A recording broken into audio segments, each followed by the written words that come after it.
Perhaps the most enjoyable part of making a video is editing the pictures afterwards to create the mood and the pace that you want. Of course, it also allows you to wipe out those inevitable mistakes and to produce the best possible video from the available material.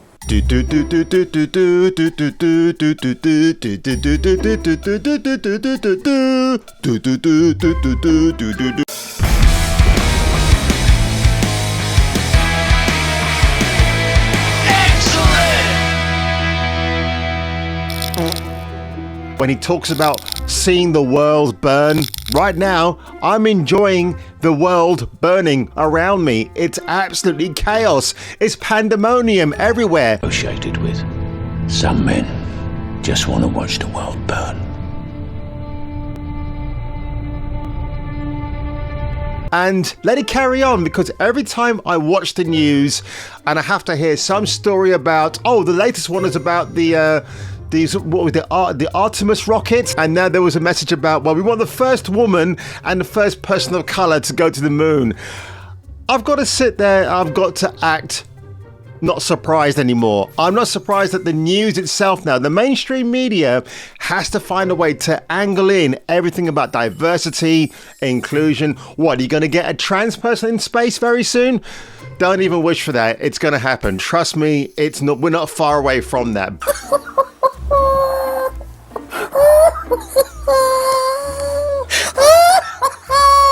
It's been absolutely cringe. Of course, I'm kicking off with my favourite subject, Black Panther 2.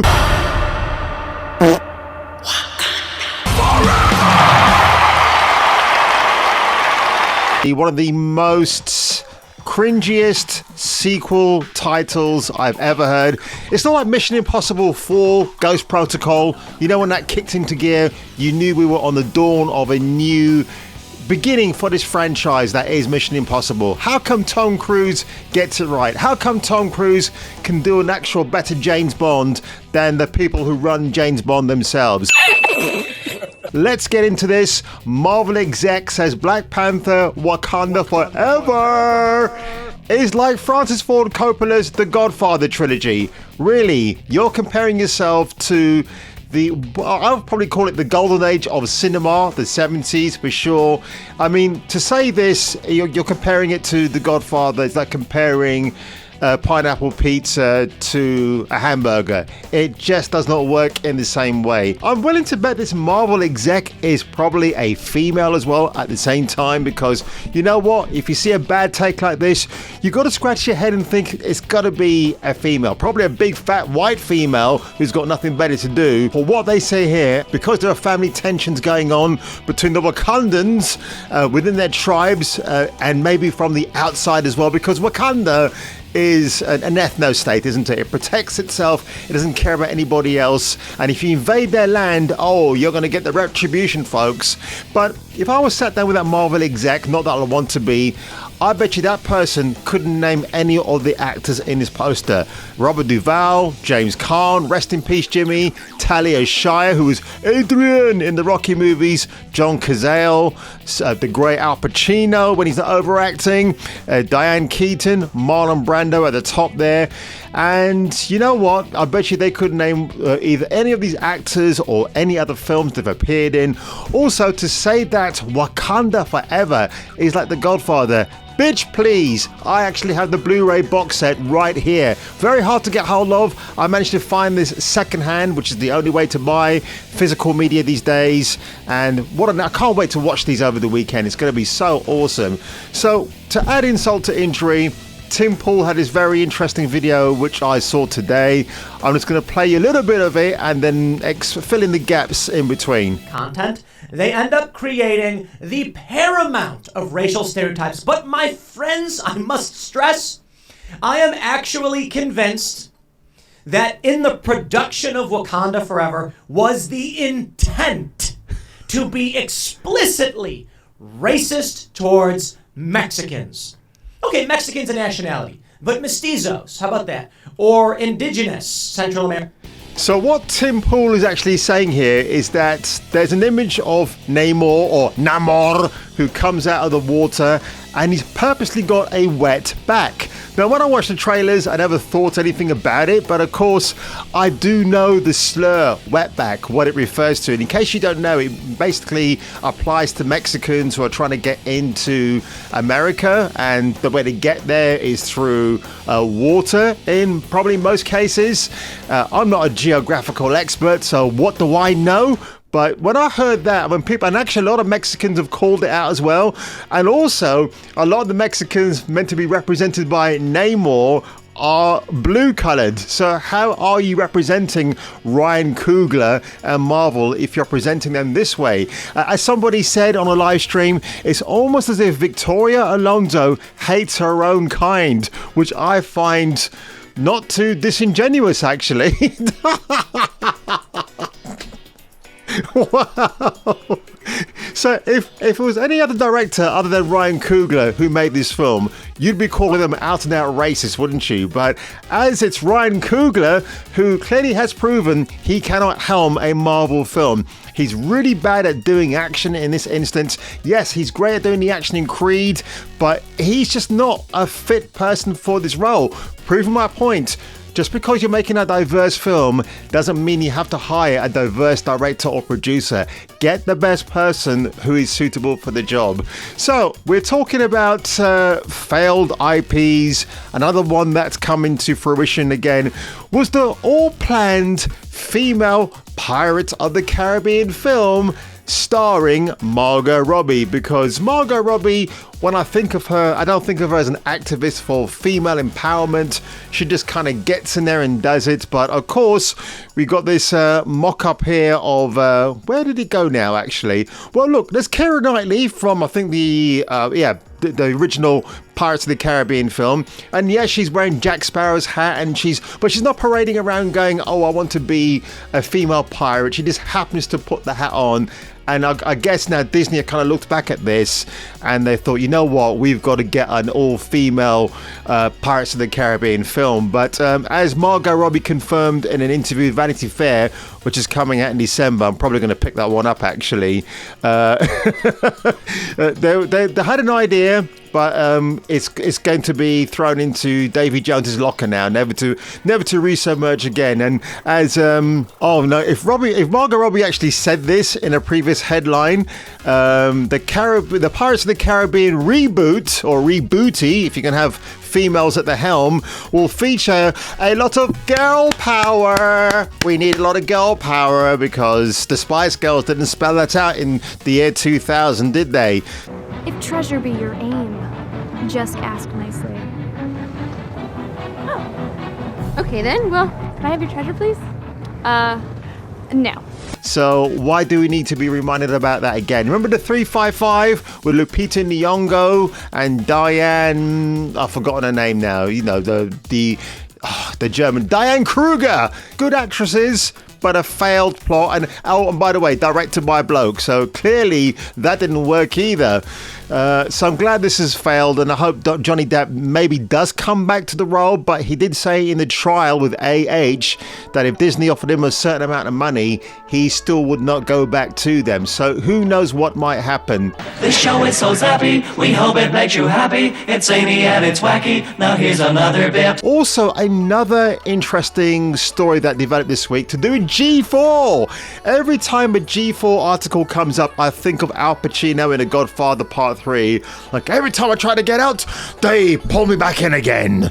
And it feels a lot like that just with G4. This is a very, I tell you, this is, man, when I heard this story and I saw the video, I thought this cannot be true. There's a guy called RGT85. He does a live podcast, Live and Extras. And if you listen to this, conversation, one of the presenters called Miss Click, who's pretty cute actually. I've followed her content every now and then.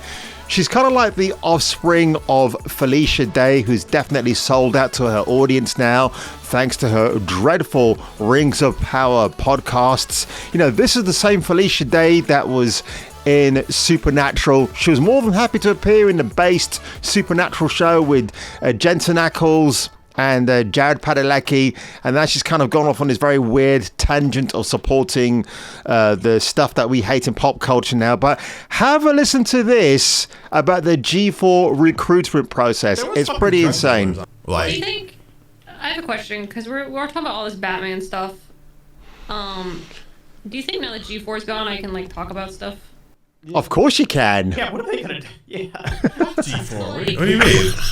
Okay, so like I thought a bunch of people were well, apparently there's like a whole like brigade of people like hating on wanting to cancel Batman or whatever. And I didn't like know about it. So what?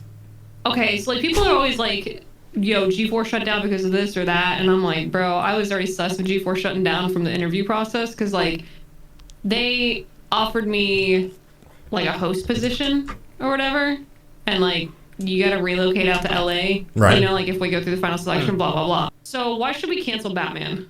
And what? I was like, wait, what? And he's like, yeah. Why do you believe we should cancel Batman? And I was like, why are we canceling Batman? He's like, because he's rich and he's white. And I was like, jeez. What do those two have to do with each other? Like, yeah, people believe that he just skates on the law, and that if someone of color did the same exact thing, they wouldn't get away with it like he does. What I like about Miss Clix's answer is, what does Batman being white and rich have anything to do with saving your ass in Gotham City? It makes no sense, does it? But I had an interview with the BBC back in the early 90s. They weren't so egregious with me about a question they asked me. It was like, what would you ask a presenter of color? A question they'd never heard before. I don't know, it was so weird. It's such a long time ago now. But I've actually heard in Hollywood at the moment, if you want to go in for an acting job, they actually ask you your politics, whose side do you stand on? It's so egregious, but let's carry on. That's a real ass question that they asked you? That's literally what G4 recruiting asked me. And like whoever they're making. Oh, so if it's G4 recruiting, it's got to be their HR department. And HR departments, I cannot fucking stand a lot of them. I used to work for one back in 2012 to 2013. HR departments are up their own asses. I'll tell you that much for now. They really are. So the fact that their HR are endorsing activism, that these are the type of questions you ask in an interview. So you're questioning a white person in front of you, and they have to hate other representations of white people that have been so positive in the mind's eye for a long time. Oh boy, man. You get what you deserve, G4. If I was getting like robbed or assaulted in Arkham or something, I wouldn't really care who's saving me. I don't care if he's rich and white. I just care enough that he's like actually like saving people. Because are you gonna do anything about it? And, yeah. Common sense prevails. People are like, "Yo, Frost killed G4." I was like, honestly, G4's been dead since the interview process. And then later on, another question they asked me was, "Okay, besides Batman, what other superhero would you cancel?" You know, I know exactly who they wanted you to say. They wanted you to say Spider-Man because he works with the NYPD. Fucking Kotaku, every time a Spider-Man game comes out, I can't believe we're glamorizing this. It's like, shut the fuck up, you fucking fat white woman who's writing this article.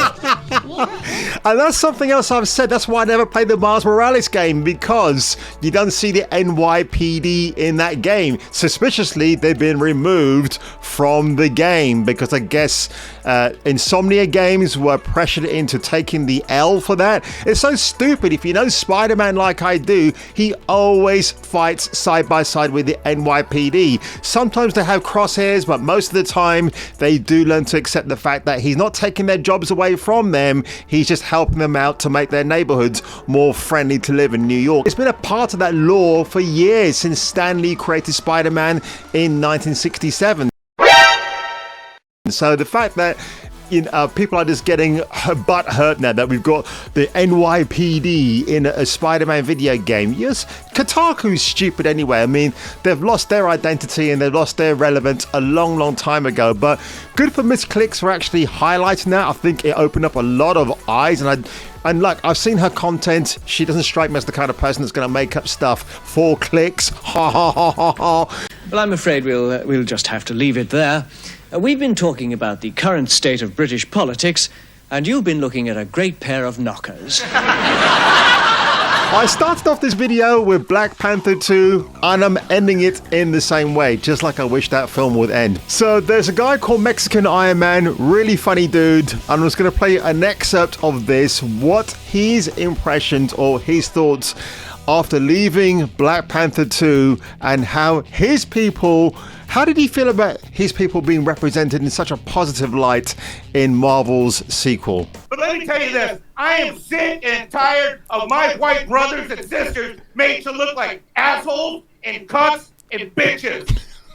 I probably can take it as a Latino, but I sure as hell can't take it. And I am sick of it. There's one white dude in this movie, one, just one. And in the end, he's arrested by his fucking ex-wife, who happens to be his boss, and she puts handcuffs on him and walks him out. And happens to have blue hair as well. Blind women don't want a piece of shit beta-ass male. They want a man with leadership. They want what's called an alpha male. Amen. Man. Amen. A man of leadership, a man of strength, a man who makes money and isn't a piece of shit. So this storyline of like strong women and all this. By the way, I gave up, but I think there are men in this movie probably for a grand total of 10 to 20 minutes out of 2 hours and 47. Wow. Super real film. And no, I'm not sexist. And no, I'm not misogynist. I love women. I know how to respect women, and I know how to treat women well. Like princess and queens when they deserve to be. When they deserve to be, absolutely. Shit and deserve to be. If you go spend your money to go see this movie, know that you're walking into where society is today. And where is that? That is a place where a company like Disney bought a company called Marvel, took over all of your comic books that once inspired you, that once made you want to be a leader. On those tough days where maybe you got beat up by a bully as a kid, you found heroism in those comic books, and you went back to school and fought to live and study and go on another day. Well, America has now been taken over by these woke assholes, and they just spent $200 million, and they're hoping that your of our money, cuck-ass bitches are going to go and support their fucking piece of shit narrative. And if you're one of the reviewers that gave this a high review, fuck you and your sellout cuck-ass Hollywood bitch. I hope you enjoy your little gift packages. I hope you enjoy your little free passes to see your little opening shows and enjoy your red carpet. This movie drags. It's got shitty plot points. Oh, I know who it's for. If you like bald black chicks, this movie's for you. If you're a beta-ass bitch loser, probably, and I'm going to say this, I was raised by a single mother, but my single mother told me from an early age that she was going to do her best to make sure that I learned how to grow up to be a man. Oh, Mexican Iron Man is fantastic. I love this guy. If you like... If you like bald black chicks, this is the film for you. I don't, so there you go. Oh my god. So guys, if you enjoyed this video today, a different style, I thought I'd try it for a change. Rather than shooting one video after another, I just thought I'd just grab all the stories, pull them together, pick the best ones, give you my takes on each and every one of them, and see how it goes. So folks, if you enjoyed this video today, make sure you hit that like button below, make sure you subscribe for more videos like this, and if you were me, and if I were you, I'll definitely come around for the next video.